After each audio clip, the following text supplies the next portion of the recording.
오늘은 사사기강의 26번째 시간입니다. 구별된 성도의 삶이라고 하는 말씀을 함께 나누겠습니다. 지난 시간에는 약점이 있는 사람을 쓰시는 하나님에 대해 여러분에게 말씀을 드렸습니다. 삼손은 나실인, 즉 구별된 사람으로 태어나 블레셋의 압제에 있는 이스라엘을 구원하는 사명이 그에게 있었습니다. 오늘 본문에도 삼손의 연약성과 하나님의 주권적 역사가 기록되어 있습니다. 무슨 말인고 하면 삼손에게 연약하고 부족한 점들이 많이 있었음에도 불구하고 하나님께서는 삼손을 들어 쓰신다라고 하는 말씀입니다. 오늘 이런 은혜가 우리 주 안의 모든 성도 여러분들에게도 함께 하시기를 바랍니다. 우리가 한없이 부족하고 못난 사람들이지만 우리 하나님께서는 저와 여러분을 하나님 나라 확장을 위하여 하나님의 영광을 위하여 쓰시기를 원하신다라고 하는 이 말씀 앞에 순종하며 나아가는 그런 은총이 있기를 바랍니다. 자, 그러면 이제 말씀을 통하여 오늘 우리에게 주신 교훈을 받기를 원하는데, 구별된 성도의 삶은 어떠해야 할 것인가? 첫째는 본문의 1절부터 8절까지 말씀을 통해서 감정을 잘 다스려야 한다라고 하는 말씀을 우리가 들을 수 있습니다. 여러분, 삼손은 감정에 따라 움직였던 그런 사람이었던 것을 볼 수 있는데, 지난 시간에 말씀을 생각해 보시기를 바랍니다. 아내가 자신에게 알아낸 수수께끼의 답을 블레셋 사람들에게 말하게 되었을 때 화가 난 삼손이 아내를 버리고 자기 집으로 돌아가 버렸다라고 하는 말씀을 우리가 함께 나눴습니다. 그런 삼손이 이제 자기 아버지 집에 가서 며칠을 지내면서 곰곰이 생각해 보니 자신이 화낸 것이 아마 후회가 되었을 것이고, 그리고 또한 사랑스러운 아내가 보고 싶었을 것입니다. 그래서 염소 새끼를 준비해 가지고 처가로 내려오는 장면이 오늘 본문의 말씀의 시작입니다. 이처럼 감정적인 사람은 늘 중심이 왔다 갔다라고 하는 것을 우리가 알 수 있거든요. 여러분, 이 감정을 하나님께서 우리에게 선물로 주셨어요. 감정이라고 하는 것은 너무너무 소중한 것이고 하나님께서 우리에게 은혜를 주시는 한 기관이기도 하는 것입니다. 그런데 이 감정을 잘 다스리지 못하면 여러 가지 어려운 상황들을 우리가 직면하게 되고 하나님의 영광을 가리우는 그런 일들이 있게 되는 것입니다. 나는 오늘 여러분들에게 정중한 부탁을 먼저 한 가지 드리고 싶습니다. 우리가 신앙생활을 할 때 우리의 신앙을 감정 위에다가만 세워서는 안 된다라고 하는 말씀을 먼저 드리도록 하겠습니다. 여러분, 사람의 감정이라고 하는 것이 얼마나 불완전한가를 여러분은 경험하며 사실 것입니다. 사람의 마음은 아침 저녁으로 변하고 사람의 마음속의 결심은 사흘을 넘어가지 못한다는 말이 있지 않습니까? 여러분들의 감정, 저의 감정을 한번 체크해 볼까요? 얼마나 위험하고 연약한 요소들을 가지고 있는지. 우리 사람의 감정이라고 하는 거 환경에 따라서 자꾸만 변하는 것을 여러분이 알 수 있을 것입니다. 좋은 환경, 쾌적한 환경, 자기가 원하는 환경, 아름다운 환경에 있게 되면 기분이 좋아요. 그래서 감정의 큰 이 희락이 속에서부터 일어나는 것을 볼 수 있을 것입니다.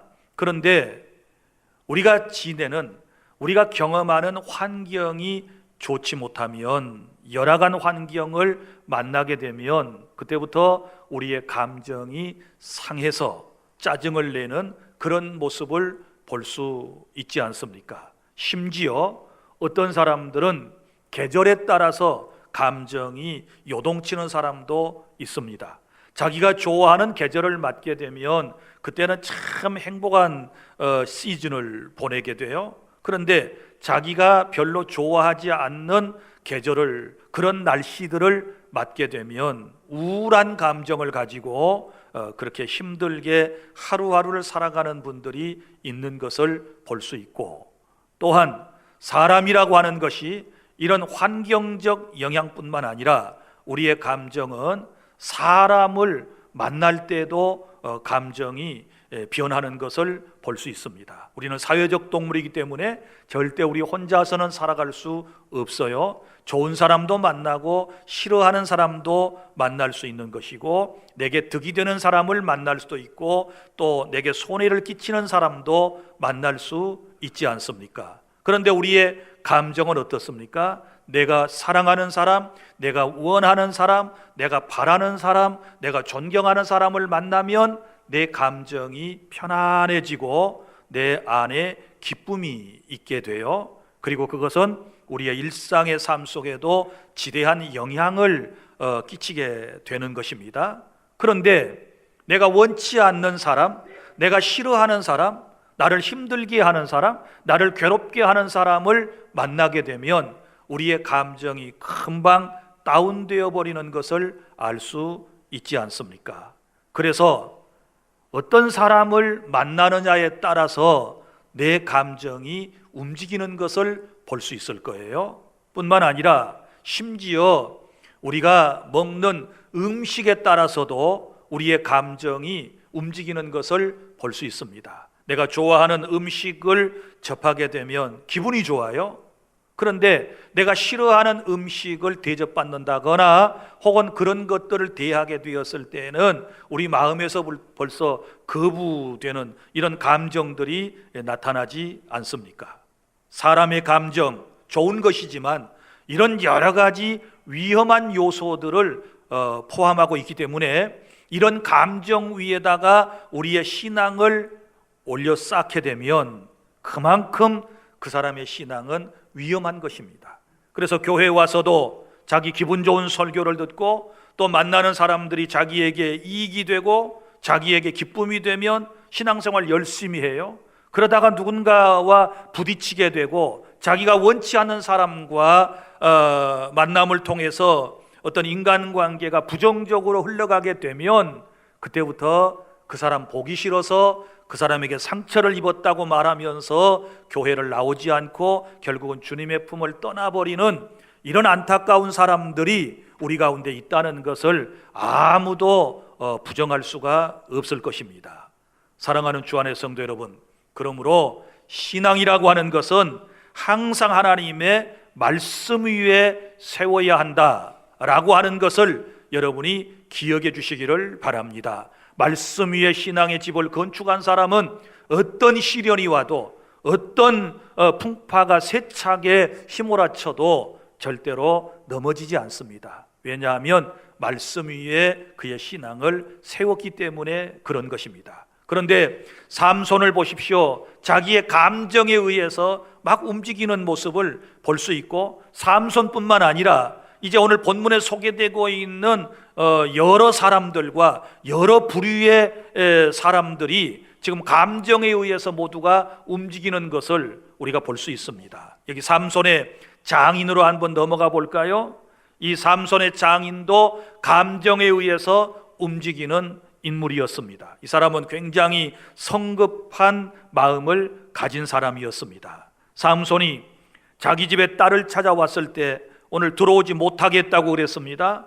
사이 삼손이 딸과 싸우고 집을 나가버리게 되었을 때 화해를 시키지도 않았고 곧바로 자기의 딸을 삼손의 친구에게 재혼시켜버리는 그런 실수를 범하는 것을 지난 시간에 여러분들이 말씀을 통해서 배웠습니다.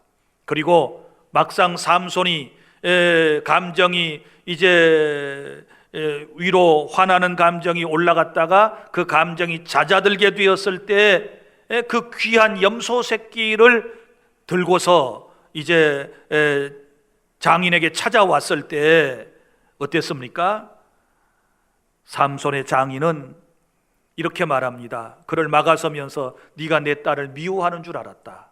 그래서 내가 내 딸을 너의 친구에게 주어버렸노라. 이렇게 말하면서 뭐라고 얘기를 합니까?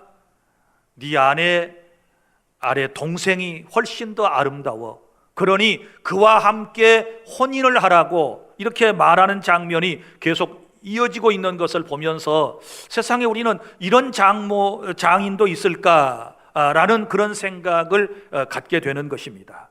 얼마나 다혈질적이고 얼마나 성격이 급하고 자기 주관적이며 이제 어른답지 못하는 그런 행동을 해나가는 이런 사람을 통해서 우리가 분명히 깨달아야 할 것은 사람이 감정의 동물이지만 너무 감정 따라서 판단한다거나 그렇게 말한다거나 그렇게 행동하는 것은 하나님의 영광을 드러낼 수 없다라고 하는 것을 여러분이 기억하시기를 바랍니다. 그리고 또 보십시오. 삼손과 그의 장인은 이제 감정에 따라서 또 이런 행동들로 점점 더 발전돼 나가는 것을 볼 수 있습니다. 장인의 이러한 처사에 화가 난 삼손은 어떻게 합니까? 아내가 그리워서 처갓집에 찾아왔더니 장인이 문전박대를 하고, 그리고 자기 사랑하는 아내는 자기 아주 절친한 친구에게 제가시켜버렸고, 그리고 처제하고 살라고 이럴 때에 화가 잔뜩 난 삼손이 어떻게 했습니까? 여우 300마리를 잡았습니다.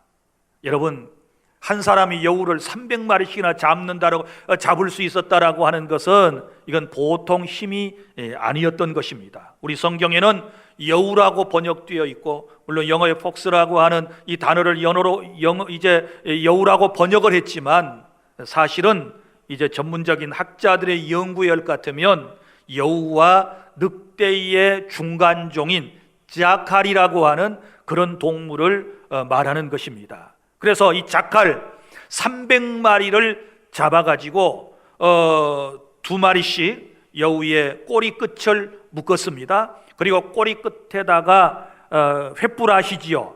그 회를 묶은 다음에 거기에다가 불을 붙여가지고 이 여우떼들을 어디로 들여보내느냐? 블레셋 사람들의 이 밭으로 몰아넣는 것입니다.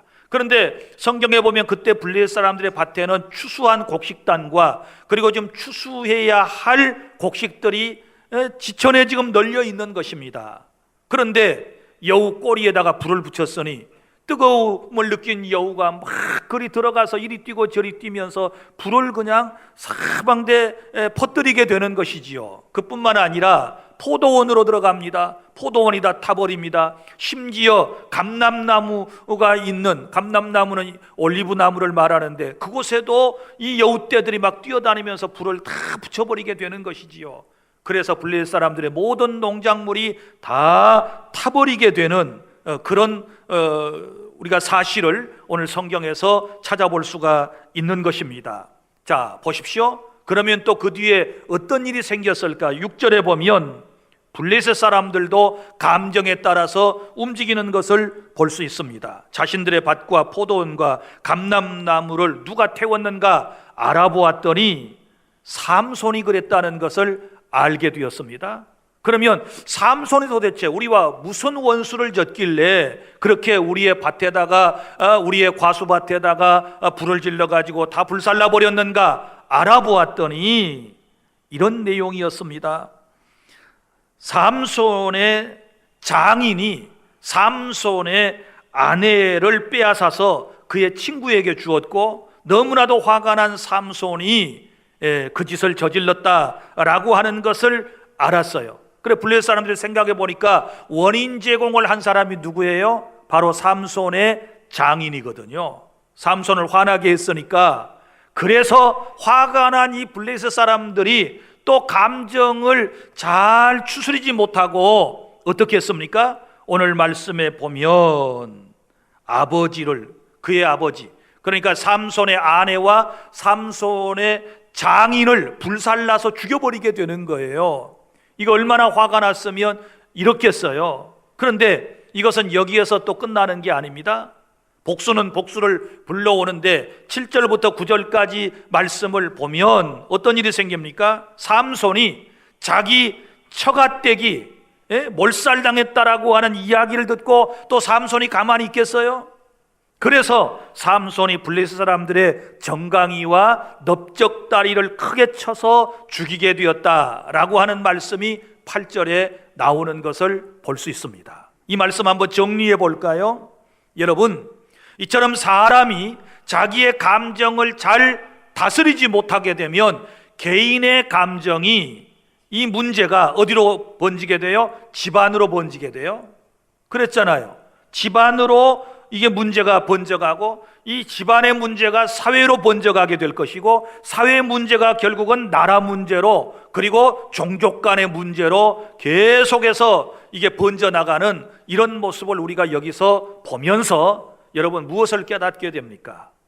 우리 그리스도인은 특별히 자기의 감정을 잘 다스리는 은혜를 받을 수 있기를 바랍니다. 여러분, 어떤 사람이 시골에서 화가 잔뜩 나서 술을 먹고 집에 들어갔어요. 집에 들어가는데 기르던 강아지가 주인이 돌아오니까 너무 기뻐서 막 꼬리를 흔들며 달려와가지고 바짓가랭이를 막 물고 늘어지고 난리가 났어요. 개는 좋아서 난리인데 개 주인은 지금 막 열이 이만큼 났는데 이놈의 개새끼가 와가지고 다리를 문다 그러면서 개를 발로 뻥 찼단 말이에요. 개는 좋아서 한 일인데 반갑다고 했는데 사람은 싫다고 짜증나다고 발로 뻥 찼어요. 개가 얼마나 화가 났던지 개는 옆에 있는 닭을 다 물어 죽이기를 시작했어요. 사랑하는 여러분, 화가 나면 직장에서 끝내고 와요. 밖에서 화냈으면 거기서 끝내고 와요. 그거 가지고 집으로 들어오면 온 집안 식구에게 다 이게 전염이 된다는 사실을 알고 마음을 잘 다스리는 그런 은혜가 우리 주 안의 모든 성도 여러분들에게 있기를 바랍니다. 믿습니까? 성경에 보면 진정한 용사는 나라를 많이 이제 성을 빼앗아 가지고 있는 사람보다, 그것을 지배하는 사람보다 자기의 마음을 다스리는 사람이 진정한 용사라고 성경은 말씀을 하고 있으니 우리가 함부로 생각하고 함부로 말하고 함부로 행동해서는 안 된다라고 하는 것을 깨닫는 시간이 될 수 있기를 바랍니다. 둘째로 9절부터 13절까지의 말씀을 통해서 우리 성도의 삶은 하나님의 뜻을 알고 살아야 하는 것입니다. 여기 삼손의 동족인 유다 사람들의 어리석은 행동에 대하여 본문은 기록을 하고 있는데 이스라엘 사람들도 감정에 따라서 움직이는 것을 볼 수 있습니다. 삼손에 의해서 큰 피해를 입은 이 블레셋 사람들이 가만히 있을 수가 없었지요. 그래서 삼손을 잡아 죽이기 위하여 유다에 올라와서 진을 치고 이스라엘 사람들에게 으름장을 놓기를 시작했습니다. 삼손을 내놓아라.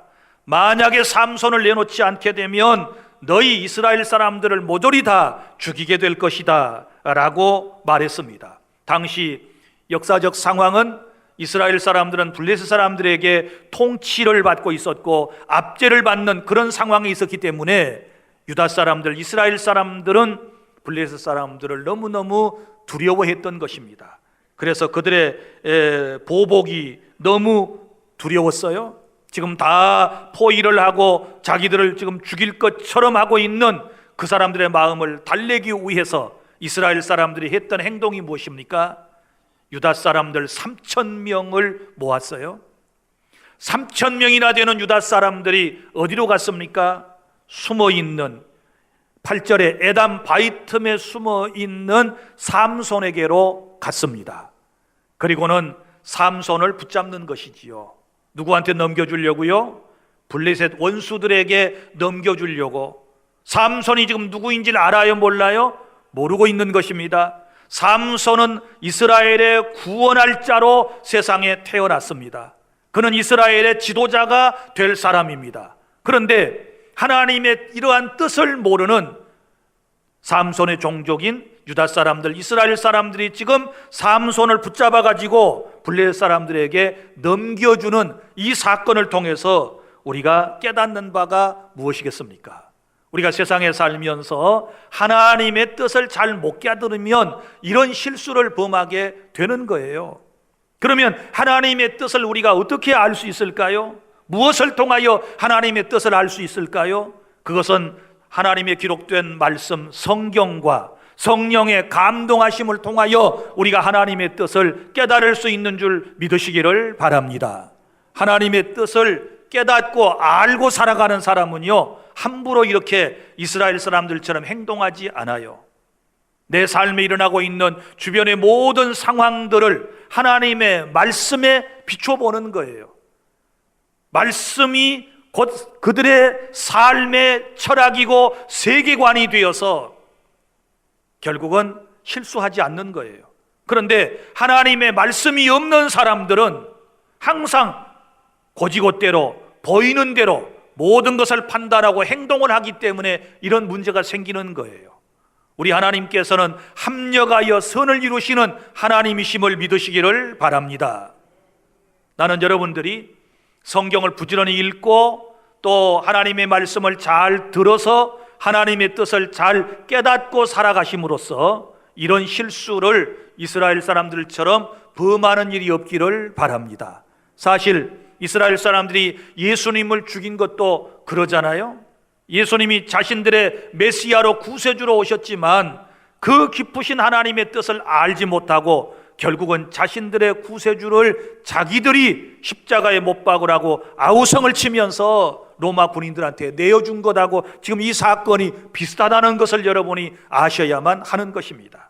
하나님의 뜻을 모르면, 하나님의 뜻을 오해하게 되면 이런 실수를 범하게 되는 것입니다. 누가 적이고 누가 아군인 줄을 모르고 누가 유익한 사람이고 누가 그렇지 않은 사람인지를 제대로 분별하지 못하는 것은 하나님의 말씀이 없기 때문에 그런 것이고 성령의 감동을 받지 못하기 때문에 그런 일이 생기는 것 아니겠습니까? 사랑하는 여러분, 이제 말씀을 깊이 연구하고 말씀을 따라 살아가는 저와 여러분이 될 수 있기를 바랍니다. 그 다음에 셋째로 본문의 14절부터 17절까지 말씀, 모든 영광은 하나님께 돌려드려야 될 줄 믿습니다. 여기 삼손이 이제 결박되어 가지고 레히라고 하는 마을에 왔습니다. 이곳은 블레셋 사람들의 마을입니다. 자, 자기들이 잡기를 원했던 삼손을, 그것도 이스라엘 사람들이 잡아가지고 결박해가지고 오는 모습을 보게 되었을 때 여기 블레셋 사람들은 환호를 질렀습니다. 여기 얼마나 큰 소리로 그들이 좋아했는지 몰라요. 14절에 삼손이 레이의 이름에 블레셋 사람들이 그에게로 마주 나가며 소리를 지를 때 너무너무 좋아서 지금 환호성을 지르고 있는 그런 모습을 볼 수 있습니다. 그러나 바로 이때에 여호와의 영이 삼손에게 갑자기 임하시게 되었고 그 주님의 놀라운 능력을 통하여 삼손을 결박한 밧줄이 성경의 말씀대로 불탄 삼같이 그의 결박된 손에서 떨어져 버렸다. 너무나도 쉽게 그 단단하게 결박했던 줄이 다 떨어져 버렸다. 풀려 버렸다. 그래서 삼손이 힘을 얻게 되는 줄로 믿으시기를 바랍니다. 그리고 삼손이 옆을 보니 나귀 턱뼈가 있는 거예요. 그래서 그 나귀 턱뼈 하나를 거머쥐고 블레셋 사람들을 모두 몇 명이나 죽여버리는지 여기 성경에 보면 1000명이나 죽였다고 그랬습니다. 나귀 턱뼈 하나를 거머쥐고 블레셋의 적군 1000명을 삼손이 죽이고 그가 고백했던 말 가운데 우리가 한마디 이 말씀을 통해서 우리가 오늘 깊이 깨달아야 할 말씀이 있는데 16절에 보면 이르되 나귀의 턱뼈로 한 더미 두 더미를 쌓았으며 나귀의 턱뼈로 내가 1000명을 죽였도다 하니라. 나귀의 턱뼈를 두고 내가 1000명을 죽였다 여기 하는 말씀 가운데 내가 1000명을 죽였다라고 지금 고백하고 있는 것입니다. 여기서 삼손이 한 가지 놓친 것이 있습니다. 자기가 죽였습니까? 물론 자기가 그 일을 했지만 그 앞에 어떤 역사가 있었습니까?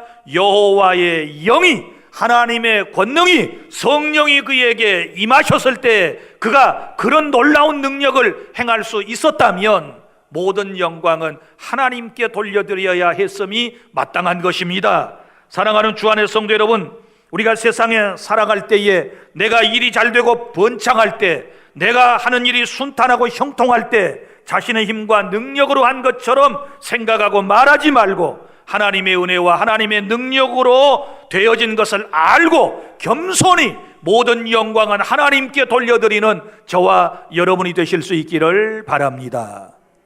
할렐루야. 잠언 16장 1절 말씀 기억나십니까? 마음의 경영은 사람에게 있어도 말의 응답은 여호와께로부터 나오느니라. 잠언 16장 9절, 사람이 마음으로 자기의 길을 계획할지라도 그의 걸음을 인도하시는 이는 여호와시니라. 잠언 16장 18절, 교만은 배망의 선봉이요 거만한 마음은 넘어짐의 앞잡이니라. 아멘. 깨달을 수 있기를 바랍니다. 모든 영광은 하나님께만 돌려드리는 저와 여러분이 되시기를 바랍니다.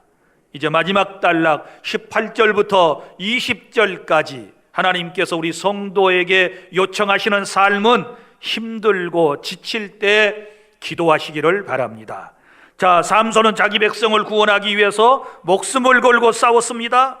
나귀 특변하러 1000명을 죽였다고 그랬습니다. 얼마나 지쳤을까요? 얼마나 피곤했을까요? 얼마나 목말랐을까요? 성경에 그런 말씀을 기록을 하고 있습니다. 삼손처럼 강한 사람도 목이 말랐으니 우리도 세상을 살다가 지치고 목마를 때가 있고 주신 사명을 감당하고 우리가 하나님의 일을 하다가도 지치고 목마를 때가 있을 수 있는 것입니다. 이건 사람이기 때문에 어쩔 수 없는 거예요. 그러면 내가 인생을 살아가다가 혹은 사명을 감당하다가 지치고 목마름을 경험하게 됐을 때 어떻게 이 문제를 해결할 수 있을까요? 오늘 본문의 말씀을 여러분이 살펴주시기를 바랍니다. 18절입니다. 삼손이 심히 목말라 여호와께 부르짖어 이르되, 주께서 종의 손을 통하여 이 큰 구원을 베푸셨사오나 내가 이제 목말라 죽어서 할례받지 못한 자들의 손에